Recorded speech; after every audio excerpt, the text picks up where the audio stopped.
Hey guys, it's me, Ebony, here to come and film my first and second trimester favorites. I'll be splitting these up into 2 videos because I feel like it will be stupid long if I don't. So let's go ahead and hop into my first trimester favorites.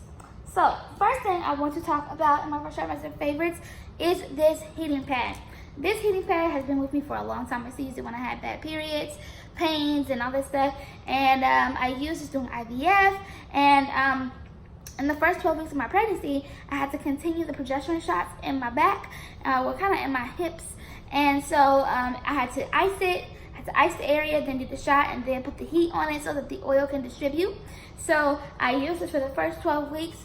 It helped me to fall asleep, and it helped me to just have to relieve the pain a little bit. And then later on in my first trimester, I would put this right on the bottom of my pillow because I had a lot of neck and shoulder pain. And so I would just put this under there, and I would do my whole little nighttime routine that I'm going to tell you about because I had a hard time sleeping in the first trimester. So I would do my whole little night routine, put this underneath my, like right at the bottom of my pillow, and then lay on it, and then leave it there for like 45 minutes, watch a YouTube video, listen to some music. And then right before I fall asleep, I'll put it on the ground, or my husband will put it on the ground, because even though this does have a 2-hour setting, we just never trusted it. And also sometimes it will get too hot and it'll make my pillow all warm. So even when I removed it, my pillow will still be warm. So yeah, if you don't have one of these, you definitely need to get you one for the first trimester. And then I'm sure when that third trimester rolls around, I'm gonna be definitely needing this as well. So get you one of these heat pads. I think this is by Sunbeam. This is by Sunbeam, okay? I got it for a couple dollars at Walmart. Next thing that was a favorite of mine was this right here. This is a silky robe. I probably would definitely be taking this to the hospital with me if I could still fit it, if I'm not as big as a house. But it's like a silky robe, and I love this thing in my first trimester. I did not like wearing like clothes because everything just fit me so wrong. Like I just felt so uncomfortable in all my clothes. And then when I went to work, I just wore all like baggy clothes that swallowed me up. So I just never felt comfortable. So as soon as I got home and until the next morning when I woke up, I just wore this. I slept in this. I wore it all day, you know, all evening long if I didn't have to go nowhere. This is just my go-to. I had this like 2017. So I got this a long time ago, but I love it. It's so comfortable, so soft. So make sure you guys get you a good robe. This is another thing you probably gonna need to put in your hospital bag or in the third trimester when you just don't feel like putting on no clothes, you're just hot. I know, especially for me, you'll be pregnant throughout the summer. Too hot to be worried about clothes, okay? So there's that. Another thing, we're going to start talking about my nighttime routine. There's a couple items that I use in my nighttime routine because I had such a hard time sleeping. One I can't show you, and that is my colored light bulb. So we have a colored light bulb. It has a little remote. You can change the colors. I'll try to put a clip in here to show you guys.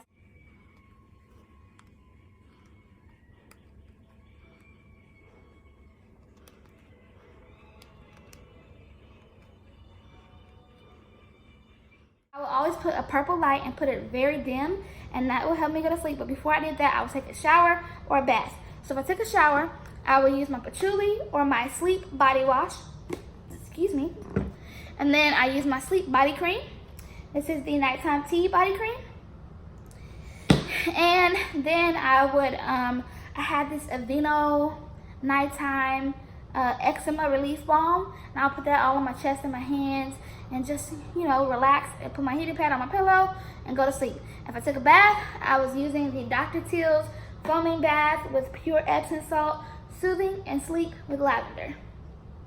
So those were a part of my nighttime routine. Those really helped me to get a good night's sleep. I didn't take a bath until I was 12 weeks pregnant. So before I was able to take a bath, I used the body wash and stuff like that. So yeah.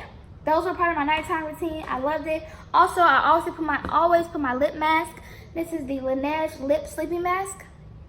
And I love this at nighttime, but I also love it in the day. I use this like around the clock because this is so thick and moisturizing that you can put this on the first thing in the morning. It will last you all the way to like 3 or 4 o'clock in the afternoon. Even after eating, your lips will still feel like soft and juicy and moisturized. So definitely be putting this in my hospital bag for while I'm in labor because this is like the most hydrating lip balm you'll ever find. Love it. Now they do have a lip balm and I like their lip balm too, but it's not as thick and long lasting as this is. All right, Next thing is my prenatal vitamins. I've been taking these prenatal vitamins 2 months before I got pregnant, and a month before I started IVF. Yeah, no, 2 months. I started this 2 months before I started IVF.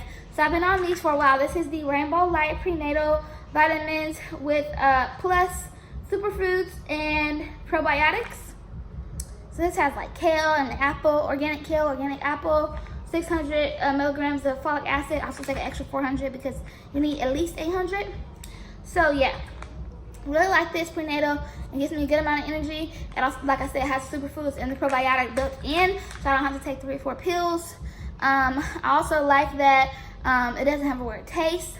It doesn't make my stomach feel weird. I can take it on an empty stomach and be okay. So really like these. These are really good if you're trying to get pregnant or if you are pregnant. These are a winner. All right, I think I only have one more thing in my first trimester. Yeah, one more thing. Well, 1.5 kind of. Okay, the next thing is my baby Doppler. I really love this baby Doppler because whenever it was like in between appointments or visits, because in the beginning I didn't have appointments as often as I do now.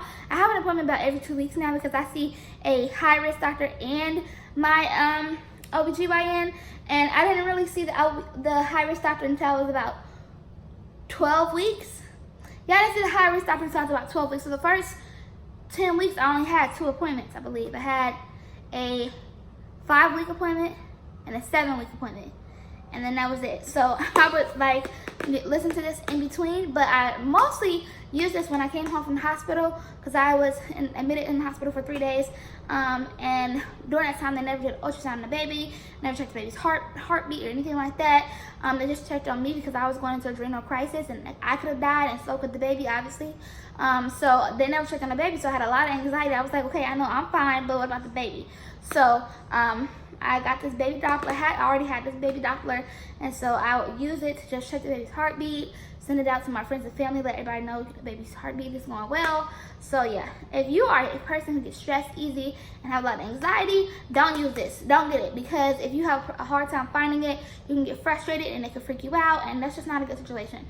So yeah, but if you're someone who's more easygoing and you know that you may not find a perfect reading every time, it's kind of convenient to have. Okay, so yeah, definitely have this. Definitely be taking this with me on vacation, because just to check the baby's heart rate, make sure everything is going good. So yeah, this was definitely a must-have in the first trimester. In the second trimester, I had, like I said, appointments every 2 weeks, so it's not like I don't hear the baby's heartbeat all the time. Because at my OBGYN, they don't usually do an ultrasound because the maternal fetal medicine or the high-risk doctor downstairs, they have a better ultrasound machine. So I usually have this little handheld ultrasound machine and a baby Doppler, and that's what they do in my visits. So yeah, those are all of my first trimester favorites. Hope you guys enjoyed. Oh wait, one more thing.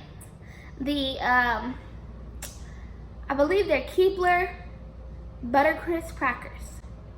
Those were the best things since sliced bread.